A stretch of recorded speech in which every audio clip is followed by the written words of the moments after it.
ညာချမ်းလေးပါ Your Bedtime Library မှာပြန်လည်ကြိုဆိုလိုက်ပါတယ်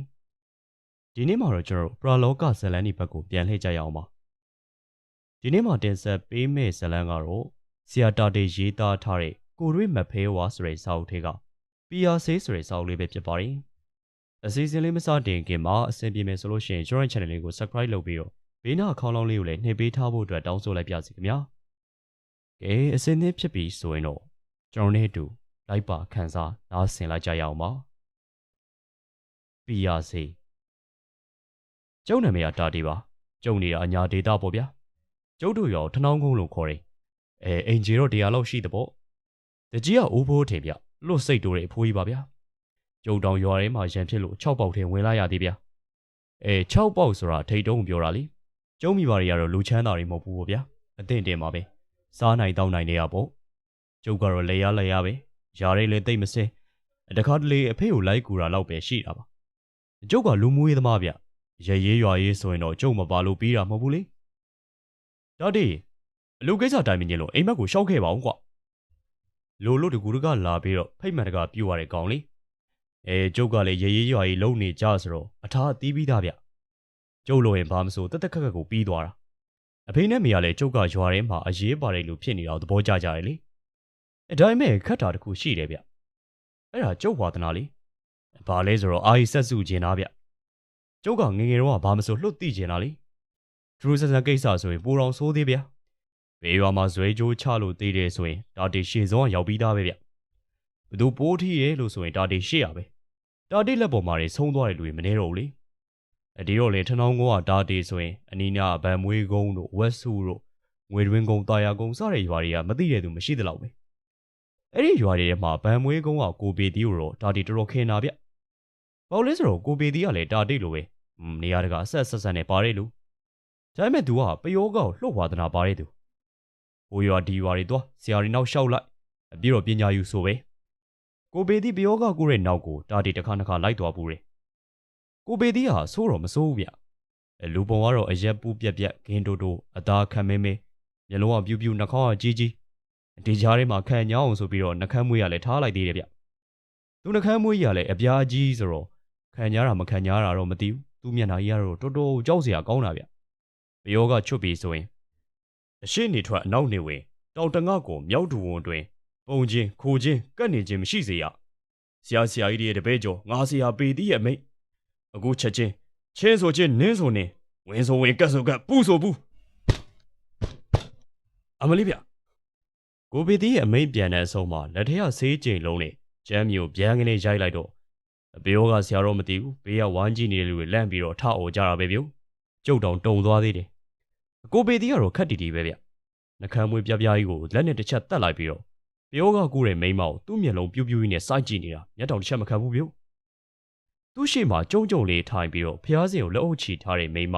လက်တွေကွေးကောက်လာတော့တာပဲလာခဲ့ငါဆရာပေတီးအရှိရောက်လာခဲ့ချင်းဆိုချင်းနင်းဆိုနင်းကတ်ဆိုကတ်ဝင်ဆိုဝင်အခုဝင်လိုက်စမ်း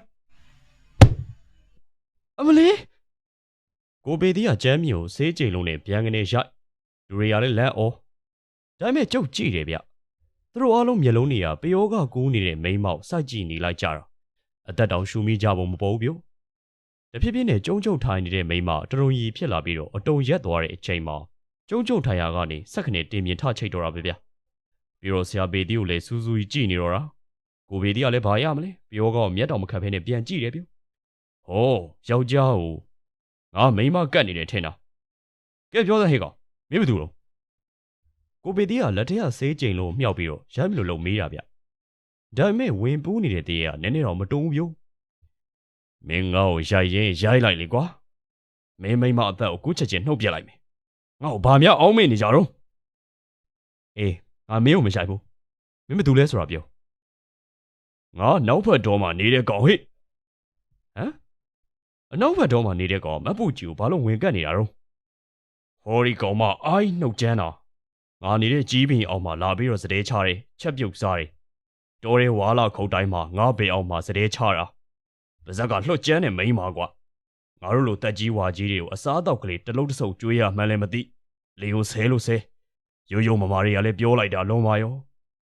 တင်းကိုကြောင်းမှန်းကန်မှန်းသိအောင်ငါလှုပ်ထားတာဒ ဒီကောင်မတနေ့တုန်းကဘိုက်အောင်နေမို့လားဟမ်လိမ့်နေအောင်ခံရတယ်မို့လားအေးမှတ်လောက်သားလောင်ရှိအောင်ငါလှုပ်ထားတာကွာမင်းနာမည်ဘယ်သူလဲငါနာမည်တော့မသိဘူးတခြားတရေတွေခေါ်ကြတာတော့မွေးနီတဲ့အသက်ဘယ်လောက်ရှိပြီလဲငါနောက်ဖက်တော့ရောက်တော့နေတို့ရွာဒီနေရာမှာရှိအောင်မရှိသေးဘူးငါတက်က400ကျော်ပြီဟာအားလုံးတန်တော်ဖြစ်သွားကြတယ်ငါလှုပ်ရင်နေတို့တရွာလုံးတန်းစီသေးသွားမယ်ဘာမှတလဲကဲအနောက်ဖက်တော်မှနေတဲ့ကျုပ်ထက်အသက်အပုံဝင်းကြီးတဲ့ဗာမွေးနီဗျာကျုပ်ဆရာပေတီးကမြစ်တာရက်ခံပါတယ်မပူကြီးကိုကျုပ်တို့အားလုံးဝိုင်းပြီးတော့ဆုံးမပါမယ်နောက်ကိုနှုတ်အားမကြမ်းတမ်းမှုပြီးတော့ဗာမွေးနီနေတဲ့ကြီးပင်အောင်မှာစတဲ့ချချက်ပြုတ်စားတဲ့အခါတိုင်းဗာမွေးနီကိုလည်းဖိတ်မဲ့တကပြုတ်ပြီးတော့ကျွေးဖို့မွေးဖို့ပြောပေးပါမယ်အခုဗာမွေးနီဗာများအလိုရှိပါသလဲကိုပေတီးကလေပြေလေးနဲ့မြစ်တာရက်ခံနေဗျမွေးနီကိုနည်းနည်းလေးလန့်သွားသလားတော့မပြောတတ်ဘူးပြုတ်အမြဲတမ်းတဝင်းဝင်းလုံနေတဲ့သူ့ရဲ့ဆေးကြိမ်လုံးကိုတော့ကျမ်းပြင်မှာချထားလိုက်တဲ့ဗျငါ့ကိုအမဲသားကျွေးကြဟာကျွေးပါမယ်ဗျာကျွေးပါမယ်ဘယ်လောက်များစားကျင်ပါသလဲ3မိတ်သားကျွေး3မိတ်သားဟုတ်လားကျွေးမယ်ဗျာကျွေးမယ်မနေ့ဖြန်ညနေနွေရိုင်းသွင်းချိန်မှာဘာမွေးနေနေတဲ့ကြီးပင်အောက်ကိုလာပို့ပေးမယ်ကျုပ်ကိုယ်တိုင်လာပို့မယ်အခုတော့ပူကြည်မကိုလှုပ်ထားတာတွေတခုမကြံပြန်ပြီးနှုတ်သွားပေးပါဗျာမြစ်တာရက်ခံပါတယ်ပူကြည်မမီမွေးတိုင်းဘာမွေးတိုင်းဘာမှကန့်ညိမကြံရစ်ခဲ့အောင်နှုတ်ယူသွားပေးပါဘာမွေးနေအေးကောင်းပြီငါလှုပ်ထားတာတွေငါအခုပြန်သိမ်းလိုက်မယ်အေးနင်တို့ဂတိမတီလို့ရတော့တရွာလုံးငါအသေးတတ်မယ်ဟာမလုပ်ပါနဲ့ကျွေးပါမယ်ကျွေးပါမယ်ဘေးကကြည့်နေတဲ့လူတွေလည်းလန့်ပြီးတော့တယောက်တစ်ပေါက်អော်ကြတော့ပေါ့ဗျာဒီအတွက်တော့စိတ်ချပါကျုပ်ဟာတီလာသမားကြီးနဲ့ပြေဆုံးတဲ့ဆရာပေတီးပါကျုပ်အာမခံပါတယ်ဒီလိုကိုပေတီးကရုပ်တီနဲ့ပြောလိုက်တော့မပူကြီးတကူလုံးဆက်ဆက်တုံလာတော့ပေါ့ဗျာလက်ကြီးတွေကားပြီးတော့လေထဲကိုမြောက်တက်လာတယ်ပြီးတော့သူ့တကူလုံးကိုလက်ဖွားနဲ့တက်ချတယ်ဗျအလေးငါးကတက်ချပြီးလိုက်တော့မှဇက်ဖြေးပြီးတော့တန်းလိုက်တယ်မပူကြီးလည်းထိုင်နေရကနေပျော့ခွေပြီးတော့လဲကျသွားတော့တာပဲဟဲ့ပူကြီးကိုပေသေးရဲ့ကြကြိမ်နဲ့အော်ခေါ်တဲ့အတန်းကြောင့်မပူကြီးစက်ကနေဖြစ်ပြီးတော့ခေါင်းမော်လာတယ်ဗျကိုပေသေးကသူ့ရှေ့မှာချထားတဲ့ရေစင်ကွက်ထရရေနဲ့မပူကြီးကိုနှစ်ခါသုံးခါတောက်လိုက်တယ်ပြီးတော့မျက်လုံးထဲကိုမျက်စိမ်းလိုခတ်ပေးလိုက်သေးတယ်ဗျကဲအားလုံးရှင်းသွားပြီပူကြီးရေနင်းပါဇက်ကိုနင်းဒီနေ့အစားပြီးတော့ထိမ့်ပြီးတော့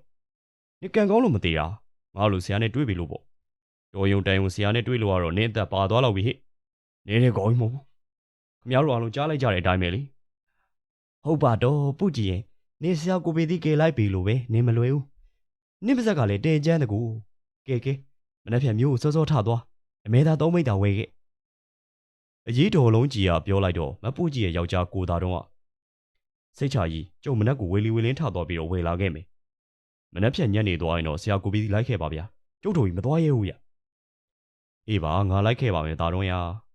ပြီးတော့မနေ့ဖြန်ကြရင်ငပြောဘက်ကြီး3-4ရွက်ခုတ်ထားကြဟိစိတ်ချကိုပေတိကျုပ်တို့ကလုံးအစင်းသေးလှုပ်ထားလိုက်ပါမယ်အပြောကထုတ်တဲ့ပွဲကတော့အောင်မြင်မြင်ပြီးသွားတာပဲပြောနေတိုင်းဘိုင်းအောင်လို့អော်နေရတဲ့မပူကြီးလည်းယူပစ်တယ်လို့ပျောက်သွားတာဗျရွာသားတွေအားလုံးလည်းအံ့ဩကြတာပေါ့ဗျာကိုပေတိရဲ့တရင်လည်းကြော်ထွက်လာတော့ပေါ့ဟိုရွာလာခေါ်ဒီရွာလာခေါ်နဲ့လက်တောင်မလဲဘူးဆိုပဲအကျုပ်လည်းနောက်ပိုင်းတော့ကိုပေတိနဲ့တိတ်မတွေ့ပြတော့ပါဘူးဗျာတနေ့တော့ကျုပ်လည်းပြင်းပြင်းရှိတာနဲ့မကြီးပင်အောက်ကကိုပြစ်မှာတုံးလုံးလဲနေခဲ့တယ်ဗျကိုကြီးတတ်တယ်ဟေးလောက်ကွာဘယ်သူတော့ဟာလာခဲ့ငါဒီမှာရှိရယ်ကျုပ်ကမကြီးပင်အောင်ကအတန်ပြုတ်လိုက်တော့ဝိုင်းထဲကိုကောင်လေးတယောက်ဝင်လာတယ်ဟာမြက်ပြူးပါလားလာလီကွာမြက်ပြူးကကျုပ်လဲနေတဲ့ကွက်ပြက်အဆက်မှာဝင်ထိုင်လိုက်တယ်ကိုတာတီရွာပြင်ဘက်ကဈေးရပေါ်မှာလူကြီးတယောက်ရောက်နေတယ်ဗျအဲ့လူကြီးကပြောခိုင်းလို့ကျုပ်လာပြောတာဟေးဘယ်သူတော့ကွာကျုပ်လည်းမသိဘူးဗျကျုပ်တို့ထနောင်းကတော့မဟုတ်ဘူးလူပုံလည်းပြောဦးလေမြက်ပြူးရဲ့အသားမဲမျက်လုံးပြူးပြူးနှကမ်းမွေးနေဗျလူပုံစံကတော့တမျိုးကြီးပဲကိုကြီးတာတီးอ่ะဩအရက်ပူလားဟုတ်တယ်အရက်ပူနေလူကြီးဗျဩငါသိပြီမြက်ပြူအဲ့ဒါကိုပေသေးပဲအေးငါသွားလိုက်မယ်ဒီလိုဘာကိစ္စများရှိလို့ပါလဲမြက်ပြူပြန်တော့ကျုံလေပစိုးတစ်ထည်ပခုံးပေါ်တင်ပြီးတော့ထွက်လာခဲ့တယ်ရွာပြင်ကဇရက်ပေါ်ရောက်တော့မျက်လုံးကြီးစုံမှိတ်ပြီးတော့တရားထိုင်တယ်လို့ဘာလို့လုံနေတဲ့ကိုပေသေးကိုတွေ့လိုက်တယ်ကျုပ်ခြေတန်းကြတော့မျက်လုံးပြူးပြူးကိုဖွင့်ကြည့်ပြီးတော့ဟာတာတီလာကွာငါမင်းနဲ့တွေ့ချင်လို့လာခဲ့တာကွာကိုပေသေးရလေဗျာရွာထဲဝင်ခင်ပြီးရောအိမ်လက်တည့်ရတာနဲ့ကဲလာအိမ်သွားမယ် ကိုပေသေးကကြပြကြရလက်ကပြတယ်ဗျမဟုတ်ဘူးဒါတီးရဲ့ငါတို့ဟာဆရာသမားတွေကွာရွာတရွာဝင်ကျင်တိုင်းဝင်ထွက်ချင်တိုင်းထွက်လို့မကောင်းဘူးလေရွာတိုင်းမှာရွာသူဆိုတာရှိတယ်ကွာရွာဆောင်နေလည်းရှိတယ်သူတို့အကြောင်းပြုပြီးမှဝင်လို့ထွက်လို့ရတာကွာဒါကြောင့်အလုပ်ရှုပ်လို့မဝင်တော့တာဒီမှာပဲပြောစရာရှိတာကိစ္စကိုပြောကြတာပေါ့ကွာအော်ဒါကြောင့်လားကဲဒါဆိုလဲဒီမှာပဲပြောကြတာပေါ့ဗျာကိုပေသေးကသူ့ရဲ့လွယ်ကြီးတဲ့ကတနက်ဖက်ဆေးလိပ်အစ်စ်လေးကိုထုတ်ပေးပြီးတော့ကဲစစ်လေးလေးဖွာလန်းကွာအမောပြေဒီလိုပြောရင်းနဲ့မီးကက်ကလေးထုတ်ပေးသည်ဗျဥပေတီကိုင်နေကြမီးကက်ကလေးဗျဓနုပြွာလုပ်တဲ့ကြီးဝါမီးကက်လေးကျုံလေဆေးလိပ်မီးညှိပြီးတော့တဖွာနှစ်ဖွာဖွာလိုက်တယ်ကိုပေတီကစကားစားတယ်ငါလာတာကိစ္စတစ်ခုရှိလို့ကွာတာတီးရဲ့ဒီနေ့မနက်စောရတို့ရွာတောင်ဘက်ကငွေတွေကုန်းမှာကောင်မလေးတယောက်ပိုးထိပြီးတော့တည်သွားတယ်ကွာကိုပေတီမွေးကူးနိုင်တာပဲသွားမကူလားငါ့ကိုလာပင့်တော့လိုက်သွားတယ်လေဒါပေမဲ့ငါရောက်တော့မမီတော့ဘူးတာတီးကကောင်မလေးဆုံးသွားပြီအိုးဖြစ်မှာဖြစ်ရလေဗျာအေးမွေးစိတ်ကတကူလုံးပြန့်နေပြီကွာငါရောက်တော့တိန်လုံးငိုနေကြပြီငါလည်းအိမ်မမတက်တော့လေကွာလှည့်ပြန်လာခဲ့တယ်အဲ့ဒီမှာငါအရင်အံ့ဩသွားတာကွာဘလို့ဖြစ်လို့လဲဒီလိုကွာတာတီးကဒီနေ့တနင်္ဂနွေနေ့မဟုတ်လားဟုတ်တယ်လေဗျာဒီနေ့တနင်္ဂနွေနေ့အေးကောင်မလေးဆုံးတာမနက်9 နာရီတို့လောက်ကွာအဲ့ဒါတနင်္ဂနွေအခါပဲကွာပြီးတော့ဒီနေ့ကပြာသူလာစန်းတည့်ရက်လေပိုးထိတဲ့ကောင်မလေးကအသက်16နှစ်တည်းအပြိုစစ်စစ်ပဲကွာနာမည်ကမအေးဝင်းနဲ့တနင်္ဂနွေသမီးကွာဟင်အဲ့တော့ဘာဖြစ်တုံးကိုပေတီးကအဲ့ဒါမျိုးကအင်မတန်ကြုံတော့ကြုံခဲကွာတာတီးကပီယာစေးကွာပီယာစေးဗျာပီယာစေးဟုတ်လားကိုပေတီးဟုတ်တယ်လေကွာပီယာစေးဖော်လို့ရတယ်ကွာပီယာစေးဆိုတာတကယ်ဟုတ်ရှိလို့လားဟဲ့ကောင်တာတီးရှိရပေါ့ကွာသိရှိရပေါ့ပီယာစေးဆိုတာယောက်ျားမိန်းမကိစ္စတိုင်းပြောတာမဟုတ်ဘူးကွာကိုပြောသမျှအောင်လားကိုလိုချင်တာအကုန်ရတာကွာစီဝါရေးလုပ်ရင်မင်းတထေးဖြစ်ပြီပေါ့ကွာမင်းမလိုချင်ဘူးလားဒီလိုဆိုရင်တော့လိုချင်တာပေါ့ဗျဒီဆေးသားရမြို့တက်ပြီးတော့ပေပွဲယုံနှမ်းပွဲယုံထောင်ပြစ်လိုက်မှာပေါ့ဗျအေးဘောကွာတာတီးကကဲပြောဗျကိုပေတီးဘလို့လုပ်ရမှာလဲဒါရင်ငါတက်ပါတယ်ကွာငါပိုင်ပါတယ်အေးအခုလိုမျိုးလာတလားရဲ့လာစန်းတရက်မှာတနင်္ဂနွေကြဖို့ဒီတနင်္ဂနွေကြတဲ့လာမှာတနင်္ဂနွေအခါမှာတနင်္ဂနွေသမီးအပြိုစစ်စစ်တယောက်အစိမ့်နေတည်ဖို့ဆိုတာတွေကကျုံးမှုမလွယ်ဘူးကွာအခုတော့ကျုံပြီစောစောပဲသူအာသူဘာချလိုက်ကြပြီမြုပ်ထားတဲ့မြေပုံတေးချာချာမှတ်ပြီးမှငါမင်းစီကိုလာခဲ့တာကွာချက်ချင်းတကြိုတာလားဒါမျိုးကရက်မထားကြဘူးကွာအစိမ့်နေလေချက်ချင်းချရတယ်ရက်ထားရင်ရွာခိုက်တတ်တယ်ကွာဒီလိုလားအေးညာမိုးချုပ်တာနဲ့မင်းပေါက်တူးတက်လက်ဆွဲပြီးတော့ဝေတွင်းကုန်းတုတ်တန်ကိုလာခဲ့ပြီးတော့ငါလည်းပေါက်တူးလက်ယူခဲ့မယ်ပြီးတော့လိုတာတွေအားလုံးငါယူခဲ့မယ်မင်းလာရဲလားတာတီးကိုပေတီးရလေတာတီးပါဗျဒီလိုထူးဆန်းကိစ္စမျိုးဆိုရင်တာတီးတို့ကအခုလားဆိုတာမျိုးဗျစိတ်သာချညကြကျုပ်ရောက်လာမယ်အေးကောင်းပြီတို့ကတကောင်မကြော်ခင်လောက်အောင်ပါနော်ဟိုဘက်ရက်ကိုကူးသွားရင်မအောင်တော့သိလားဒီလိုလားတနင်္ဂနွေမကြော်ခင်အပြီးစီရင်ရမှာပေါ့အေးဟုတ်တယ်တာတီးကကဲငါရွာပြန်ပြီးတော့စီစဉ်စရာတွေစီစဉ်လိုက်အောင်မယ်ကိုပေတီးပြောဆူဆူနဲ့လွယ်ကြီးလွယ်ပြီးတော့ထွက်သွားတယ်ကျုပ်လေးရွာကိုပြန်လာခဲ့တာပေါ့ကိုပေတီးပြန်သွားတော့ပဲညနေ4 နာရီလောက်ရှိနေပြီဗျကျုပ်လေးမကြီးပင်အောင်ကကွက်ပြစ်မှာအသာပြန်ထိုင်ပြီးတော့ကိုပေတီးပြောတာတွေကိုပြန်တွေးနေမိတယ်ပီယာစေးဆိုတာတကယ်ရှိတာ哦ဒီစေးရရင်ပြောရိုက်အောင်ပြီဆိုပဲပြီးပြီပေါ့ဗျာဒါတယောက်တထေးဖြစ်ပြီပေါ့ကျုံမျက်စီထဲမှာအခုကိုမြင်နေပြီဗျကျုပ်ကအင်ကြီးအကောင်းစားပစိုးအကောင်းစားတွေနဲ့ကိုပိုင်နဲ့ပဲပွဲယုံရှိရမော်တော်ကားတစ်စီးဘေးမှာရက်လို့ဗျပွဲယုံနာမည်ကလည်းဗါတဲ့ဒါတီပေနှံရောင်းဝယ်ရတယ်ဗျကျုပ်လူသမားတွေကလည်းပဲအိတ်နှံ့တွေထမ်းလို့ပေါ့ဗျာဟဲ့ဒါတီငုတ်တော်ကြီးထိုင်ပြီးတော့ပြုံးပြုံးကြီးတော့ဘာဒီမြတ်သဘောကျနေတာတော့ဟဲ့လာလိထမင်းစားအောင်အမေခေါ်တဲ့ကြားလိုက်မှကျုံလေးလန့်ပြီးတော့အတွေးတွေရက်သွားတော့ပေါ့ဗျာငကားဆေးဘောလေးလေးလှိပ်ဖွားရင်းနဲ့ပေါက်တိုးကိုမကြီးပင်အရင်မှထောင်ထားလိုက်တယ်သုံးနောက်ထိုဓာတ်မီးကိုလည်းမတိမတာကြုတ်ယူထားလိုက်တယ်မိုးဆုံးဆုံးချုပ်ပြီးဆိုတော့မှဂျမီလီခါမှထိုးပြီးတော့ပေါက်တိုးကိုပကုံးမှထမ်းပြီးတော့ကျုပ်ထွက်လာခဲ့တယ်ဘလောက်ကွယ်ညားဗျကျေအောင်လေးလောက်ပဲရှိတာဒါပေမဲ့ဒီလမ်းနေရာကျုပ်ဖို့တော့ကြိုက်တဲ့အချိန်ထသွားနေကြလမ်းနေပါဗျာငွေတွင်းကုန်းတုတ်တံကိုရောက်ဖို့ဆိုရင်ဗန်မွေးကုန်းဘက်ကိုအရင်သွားရမယ်ပြီးတော့ဗန်မွေးကုန်းတောင်ဘက်ကညောင်ချက်ပင်ကိုရောက်ရင်အနောက်ဘက်ကိုချိုးချလိုက်အောင်လေးပဲစွတ်စွပေါင်း2 နာရီလောက်ပဲသွားရမယ်ထင်တယ်ကျိုးလဲပေါက်တူးလက်ထမ်းပြီးတော့တုတ်ချေတင်ရတော့ပေါ့ဗျာတစ်ချက်တော့ကြောရရစိတ်သွားသားဗျပီယာဈေးလိုချင်တဲ့ဇောကကတ်နေတော့တိတ်မကြောက်တော့ပေါ့လေ ဗန်မွေကုန်းတောင်ဘက်ပေါ်ကညောင်ကျက်ပင်အောင်ရောက်တော့တစ်ပင်ပေါ်ကဈေးကွက်တစ်ကောင်လာမသိပါဘူးဗျာထအော်လိုက်တာကြက်သိန်းတွေဖြန်းကနေထသွားလိုက်တာစိတ်ထဲကနေနည်းနည်းကြောက်လာလိုက်ပြာစည်းအကြောင်းတွေးလိုက်နေအနောက်ဘက်ကိုချိုးလိုက်တယ်ဝေတွင်းကုန်းတုတ်တန်ရှိတဲ့ဘက်ပေါ့ဗျာကိုပေတီရောက်နေပြီထင်ပါရဲ့ဝေတွင်းကုန်းတုတ်တန်အဝါရောက်တော့တစ်ပင်အုပ်အုပ်ကြီးတွေနဲ့တော်တော်မှောင်ရည်ကြီးကျနေရဗျရုတ်တရက်ကြီးခွေးဥတန်ကိုကြားလိုက်ရတော့ကျုပ်စပင်နေတောင်ထောင်သွားသလားလို့တောင်ထင်လိုက်ရတယ်ကျုပ်လေးခါကြဓမီလေးထုတ်ပြီးတော့ထိုးရတော့ပေါ့ဗျာမွေပါကင်းမလည်းရှိသေးတယ်မဟုတ်လားဓမီနဲ့ဟိုထိုးဒီထိုးလုပ်ပြီးတော့တုတ်တန်စရက်ကိုရှားရတာပေါ့ကိုပေတီရောက်နေလဲကျုပ်လာတာကိုတွေ့အောင်ပေါ့ဗျာမီးထိုးပြီးတော့စရက်ကိုရှားရတာလေဟောတွေ့ပြီကိုပင်အုပ်အုပ်ကြီးတွေအောက်မှာစရက်ကလေးကျုပ်စရက်ပေါ်ကိုရောက်တော့ကိုပေတီကိုလိုက်ရှာတယ်မတွေ့ဘူးဗျခွေဦးတိုင်းရုတ်တရက်ထွက်လာပြန်တော့ကျုပ်ဖြစ်လန့်သွားလိုက်ကြဗျမပြောပါနဲ့တော့မဟုတ်သေးပါဘူးကိုပေတီကကြိုပြီးတော့ရောက်နေရမှာပါဘယ်လိုဖြစ်လို့နောက်ကျနေပါလဲဇေယျနောက်ဘက်ကတစ်ကိုင်းကြောက်တန်းနေတန်ကြားလိုက်ရလို့ကျုပ်ချက်ချင်းလှည့်ကြည့်မိလိုက်တာပေါ့။အော်ကိုပေတီကရောက်နေတာ哦။ဇေယျပေါ်တက်လာတဲ့ကိုပေတီကိုကျုပ်က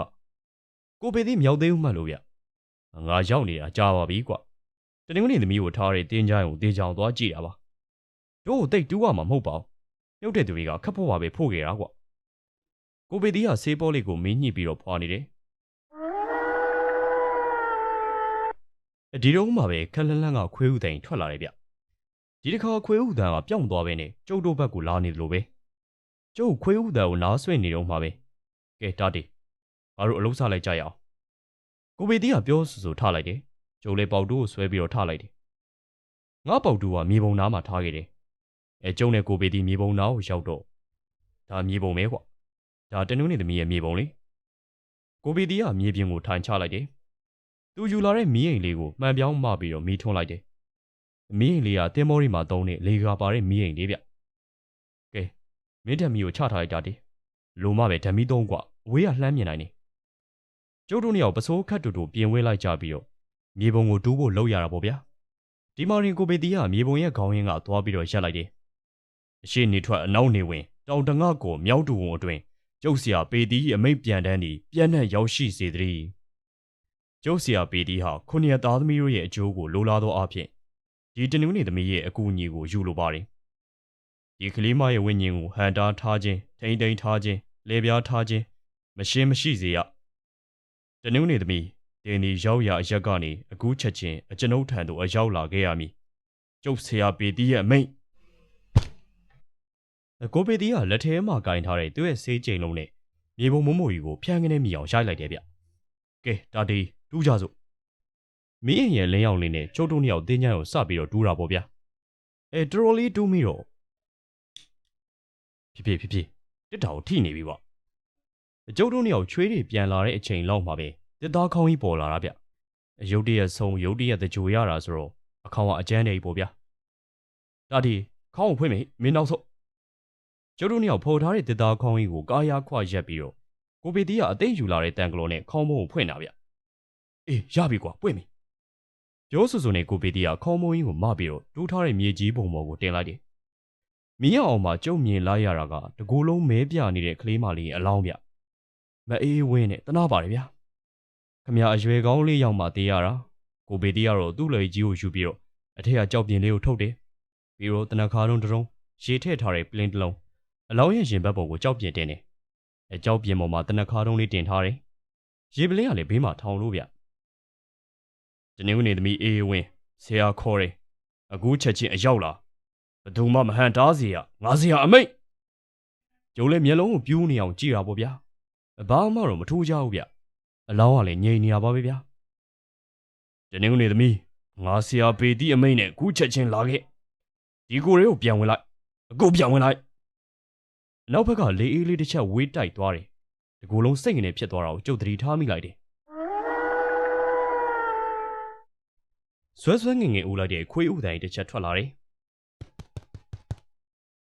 ဇေယျခုံမိုးပေါ်ကငှက်တကောင်ထပြန်သွားတဲ့အတန်ကိုကြားနေရတယ်။ခွေးဥတိုင်ကတော့မရက်တော့ဘူးဗျ။ဇက်တိုက်ကိုထွက်နေတော့တယ်။အနာအသစ်ပင်တွေပေါ်မှာအိတ်တန်းတက်နေတဲ့ဗျိုင်းနေတောင်ထပြန်ကုန်နေဗျ။တခုခုပဲဆိုတော့ကြုံတွေးမိလိုက်တယ်။မင်းအောင်ဖြော့ဖြော့လေးအောက်မှာတကူလုံးမဲပြနေတဲ့လူသေးအလောင်းကြီးဗျ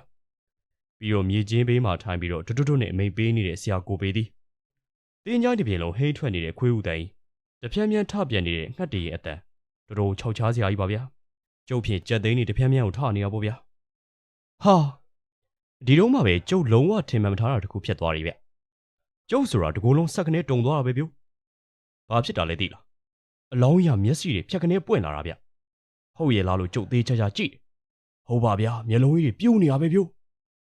အေးဟုတ်ပြီတင်းနေဦးနေသမီးရောက်ပြီဟုတ်ပြီငါစီဟာအမိတ်ထထိုင်လိုက်ဆရာကိုကူညီရမယ်ထဟောဗျာထပြီဗျထပြီအလောင်းကမျက်လုံးပြူးပြူးနဲ့ထထိုင်နေပြီဗျအောင်မလေးဗျာတကယ်ကိုထိုင်နေတာဗျာဟုတ်ပြီတင်းနေဦးနေသမီးတနခါတုံးကိုဂိုင်လိုက်ဟုတ်ပြီဂိုင်လိုက်ရေထက်ငါဆရာအမိတ်တွေးဟုတ်ပြီတွေးဟာတွေးတယ်ဗျတွေးတယ်ဒါဆိုရင်ပြာစီရတော့မှာပေါ့ကျုပ်ဝမ်းသာတယ်လို့ဖြစ်သွားတယ်ဗျတွေးတနင်္ဂနွေသမီးအားလေးစိုက်ပြီးတွေးกว่าရေထအောင်လေရေထက်ကိုပေတီးကအမိတ်နဲ့တွတ်ပေးပြီးတော့အလောင်းကောင်ခိုင်းနေလေရဲ့အလောင်းကတနခါတော့တွေးတယ်ဗျသူခိုင်းတယ်လို့ရေတော့ထက်မထည့်ဘူးကျုပ်သေးချာချာကြည့်တယ်တနခါတွေထွက်နေတယ်ဗျရေထဲဆိုထဲလေကိုပေတီးကအမိန်တန်နဲ့ခိုင်းနေဗျအလောင်းကကိုပေတီးကိုမျက်လုံးပြူးနဲ့မော့ကြည့်တယ်အောင်မလေးကျုပ်ဖြစ်တုံသွားတာပဲဗျကိုပေတီးကအမိန်ပေးနေပေမဲ့အလောင်းကရေမထဲဘူးဗျကျုပ်စိတ်ထဲမှာအလောင်းကနည်းနည်းပုံပြောင်းသွားတယ်လို့ပဲကိုပေတီးကိုမကျေနပ်တယ်လို့ကြည့်နေတယ်ကိုပေတီးကသူ့ရဲ့ဆေးကြိမ်လုံးနဲ့ရွှေလိုက်ပြီးတော့ထက်ခိုင်းနေဗျကဲအခုရေထဲလိုက်စမ်းဒီလိုတော့ဟုတ်သားဗျအလောင်းကရေပလင်းကိုယူရေထဲ့တယ်ဗျကိုပေတီးကပလင်းခက်လက်လက်အရွယ်တလုံးကိုအဖုံးမှာအပေါက်ကလေးဖောက်ထားတာဗျရေကအနေတော်ပဲကြတာတွေးတယ်ဗျတနခါတော့တော်ထွက်နေပြီဗျဟုတ်ပြီတွေးရေထဲလိုက်အောင်ကိုပေတီးကရေထဲခိုင်းနေဒါပေမဲ့အလောင်းကမထဲဘူးဗျတနခါတွေးတော့မရက်ဘူးတွေးနေတယ်ကိုပေတီးကကြိမ်လုံးအပေါ်မြောက်ပြီးတော့အမိန်ပေးပေမဲ့ဒီတခါတော့မရတော့ဘူးဗျကိုပေတီးကလည်းအမိန်နေပေးတာပဲဗျဒါပေမဲ့အလောင်းကတိတ်ပြီးတော့မနာခံတယ်လို့ပဲမျက်လုံးပြူးရင်းနဲ့ကိုပေတီးကိုမော့ပြီးတော့ကြည့်နေတယ်ဗျကိုပေတီးသတိလဲထားအောင်ဗျဒီလိုကျုပ်ကသတိပေးလိုက်မိတယ်စိတ်မပူနဲ့တာတီဒီလောက်ကတော့ပေတီးတော့မမှုဘူးကွာဟဲ့ကောင်မအခုရေထဲစမ်းငါမိတ်ကိုပေတီးလေတံပြောင်းသွားပြီးတော့ခက်ချမ်းပြောပြီးခိုင်းနေအလောင်းကတနခါသွေးရတော့မရက်ဘူးဗျရေတော့ထပ်မထဲတော့ဘူးအလောင်းကခေါင်းထဲမှာပဲရှိနေတာပဲဗျပလက်ကနေထားထိုင်နေတာခြေထောက်တွေကဆင်းထားတဲ့အတိုင်းပဲပေါ့သူ့ပေါင်ပေါ်မှာကြောက်ပြင်တင်ပြီးတော့သွေးနေလေကိုပေတီးကစိတ်မရှိတော့နဲ့ဒီကောင်ကငါထတက်ရင်နောက်တစ်ခါထပ်သေးအောင်မယ်ခိုင်းနေတိုင်းမလို့ဘူးဒီလိုပြောပြီးတော့ကိုရှေ့ကုန်းလိုက်တယ်ပြီးတော့အလောင်းဘေးမှာတုံးလုံးလဲနေတဲ့ရေပလင်းလေးကိုလှမ်းပြီးတော့ကောက်တယ်ဒီမှာနေမမျောလင့်တာဖြစ်တော်တာပါပဲဗျာအလောင်းရဲ့လက်နှစ်ဖက်ကလေထဲကိုမြောက်တက်လာပြီးတော့ကိုပေတီးရဲ့ခေါင်းဝစပယ်ကိုဆက်ခနေဆွဲချလိုက်တယ်ကိုပေတီးအရှိန်လုံးပြီးတော့ခေါင်းပေါ်ပြုတ်ကျသွားတယ်ဗျအလောင်းကလက်တစ်ဖက်ကကိုပေတီးရဲ့စပင်ကိုဆွဲထားပြီးတော့လက်တစ်ဖက်ကကြောက်ပြင်ကိုကင်ပြီးတော့ထုရတာပဲဗျာဟာငါဟဲ့ငါတနင်္ဂနွေသမီးမဟုတ်ဘူးငါမဖဲဝါဟဲ့နင်းလို့ဆရာများငါတင်းကြိုင်းနဲ့ကိုလာပြီးတော့စွားတယ်လို့ဟာမဖဲဝါဆိုပါလားတင်းကြိုင်းဆောင်မဖဲဝါဆိုတာထင်တယ်ကျုပ်တယောက်တည်းအတွေးနဲ့ပြောတဲ့စကားဗျကိုပေတီးရဲ့ခေါင်းကသွေးတွေမြင်မကောင်းအောင်ထွက်လာတာပေါ့ဗျာဒါဒီပြေတော့ဘလုံးပထွေးတိုင်နဲ့ကျိုးអော်လိုက်တဲ့ကိုပေတီးရဲ့စကားလေးကြောက်အကျုံးလေးပဲပြောကောင်းမလဲပေါက်တူးလေးဆွဲပြီးတော့တကြိုးတွေတုတ်တော်တာပေါ့ဗျာဟာမဖဲဝါလေဟဲ့ငါ့ကိုစမ်းချင်တဲ့ကောင်ကဲဟာဒီတန်ကြီးကကျုံနောက်ကိုပြေးလိုက်လာတယ်လို့ပဲဗျကျုံလည်းမနာတမ်းပြေးလိုက်တာခါးကြားမှာထိုးထားတဲ့ဓာတ်မီလဲဘယ်နာကြကြံခင်မှန်းတော့မသိတော့ပါဘူးဗျာလမ်းမှာလည်း3ခါလောက်ချော်လေးသေးတယ်ဗျဘုံကနေလဲလိုက်ကုန်းထပြီးတော့ပြေးလိုက်နေအိမ်ကိုဘလို့ရောက်လာမှန်းကိုမသိတာပါဗျာအနောက်နေ့ရောက်တော့ငွေတွင်းကုန်းတုတ်တန်မှာအလောင်းဖော်ပြီးတော့ဆေးစီရင်နဲ့ပယောဂဆရာကိုပေတီးမြေချင်းထဲမှာမောက်ခုံကြီးတည်နေတဲ့တဲ့ရင်ကတိုးမီလို့ပြန်နေရပေါ့ဗျာကျုပ်တို့ထနောင်းကုန်းမှာလည်းဒီသတင်းပဲပြောနေကြတာဗျကိုပေတီးခေါင်းတစ်ခုလုံးလေးကြေမွပြီးတော့အုံနောက်တွေတောင်ထွက်ကြနေတယ်ဆိုပဲကိုပေတီးဘလို့ဖြစ်ပြီးသေးတယ်ဆိုတာတော့ဘယ်သူမှအတိအကျမသိကြဘူးပေါ့အလောင်းကတော့မြုပ်ထားတဲ့အတိုင်းမလို့မရှက်ပေးတယ်ဗျကျုပ်လည်းသတင်းမျိုးစုံကြားပေမဲ့ဘာမှမသိသလိုနေရတာပေါ့လေ အခုဆိုရင်ကိုပေသေးသေးတာကြာခဲ့ပါပြီအဲ့ဒီညကျုပ်ပါခဲ့တယ်ဆိုတော့အခုအချိန်ထိဘယ်သူမှမသိကြဘူးဗျခမရတယောက်ကလွယ်ရင်ပေါ့လေတတီဟုတ်ကဲ့ပါဒီနေ့ Your Button Library ရဲ့တင်ဆက်မှုကတော့ဒီလောက်ပါပဲဗျအချိန်ပြီးတော့အဆုံးထိအားပေးခဲ့ကြတဲ့ပရိသတ်များကိုလည်းကျေးဇူးအထူးပဲတင်ရှိပါတယ်